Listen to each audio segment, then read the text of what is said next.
Welcome back to another This with Krish show. This past Friday, we hit over 20,000 streams on YouTube. So thank you so much. Love you guys. Big shout out to Team Lax over in Frisco, Texas. Or you can see this, Lacrosse, Texas. Is some new gear that I picked up at the tournaments this past weekend. And the hat, MAGA. It's pretty awesome. Anyway, I hope everyone had a wonderful weekend. This week, coming up, I have a myriad of topics to cover, and I'll be sharing no less than 8 new episodes slated to drop this week. But let's talk about this past weekend, okay? So my son had a lacrosse tournament up in Melissa, Texas. He had 2 tournaments, Saturday and Sunday. Today he won, or his team won. Flower Mound, go Flower Mound, won both games. He scored 4 shots, 4 goals rather. So proud. Now, Melissa, Texas is about 45 minutes north of Dallas, okay? Now, Melissa is one of those fast growing small town meets big city suburbs kind of vibe, right? Populations, I'm guessing, is around 20,000, great schools, safe neighborhoods, tons and tons of new homes popping up everywhere. It's always ranked as one of the best places in Collin County to raise a family. It's a kind of Texas town that still gives that like typical Friday night lights Texas vibe with a brand new HEB. And that, by the way, HEB is where this story takes a turn. Okay. After the tournament this past Saturday, my wife and I decided to stop at the HEB to grab groceries before heading all the way back home. It was just convenient. My daughter, who's 3, had what can only be described as a full-blown meltdown. Okay. Calling it a meltdown doesn't even do it justice. It was next level, like 10x plus 10x meltdown. Okay. My wife, while we're in the store, my wife looks at me and says, "Babe, can you take her to the car while I finish up checking out and I'll keep our son," right? So I scoop her up. She's literally kicking and screaming, calling for mommy, calling for the toy. By the way, that's where the meltdown, I think, began. She wanted a toy. Anyway, we get to the car and I'm just trying to get her buckled into her car seat, right? She's red faced, crying, thrashing still. It's complete chaos. And I turn around while I'm standing at the car door, and this woman, mid 50s, kind of short haircut, wearing a cardigan, definitely giving that suburban detective agency vibe, right? She kind of appears out of nowhere. For this story, I'm going to call her Karen. Okay. She stands there in my way as I'm trying to strap my daughter in and says to me, "Oh, she looks really upset." So I said, "Yeah, I know. Kindly though, I know she is." And I'm still trying to de-escalate the situation. For a second, I thought maybe she was trying to get to her own car, right? It was parked next to us. But then she hits me with this.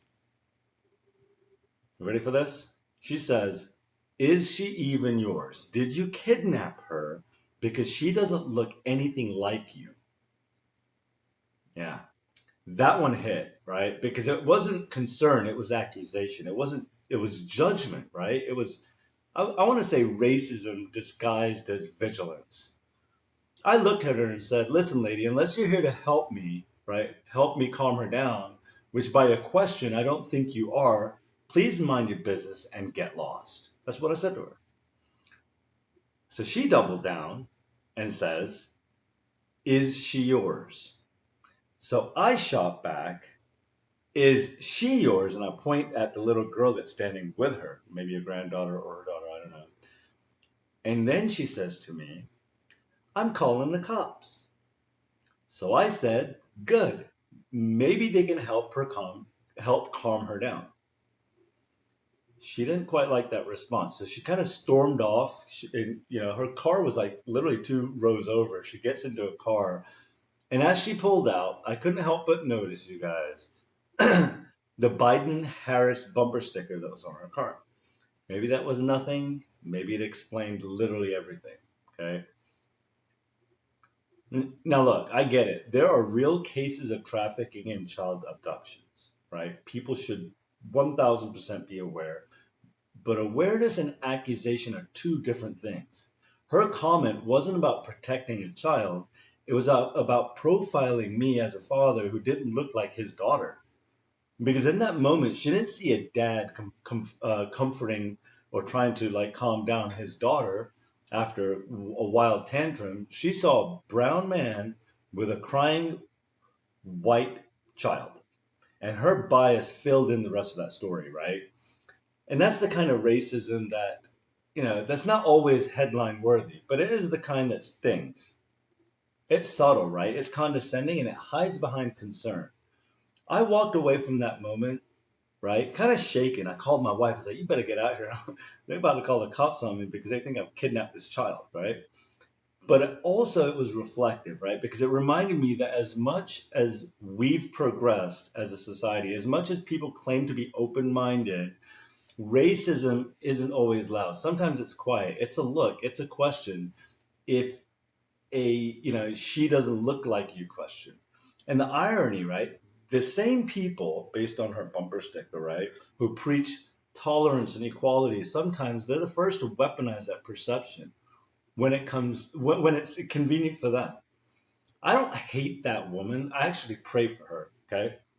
Because fear and ignorance live close together. Okay. The best way to overcome that isn't with anger, it's with awareness, truth, and grace. And personally, I wanted to lash out. Like I have my wife who's my voice of reason to kind of help me calm down. So I'm doing this podcast instead. So if you're listening and you're a parent or just a human, here's the takeaway, right? Stay aware, but don't assume. Stay vigilant, but don't judge. The world doesn't need more Karens. It needs more compassion. This is a short episode, and so thank you for sticking with me, right? Thanks for listening.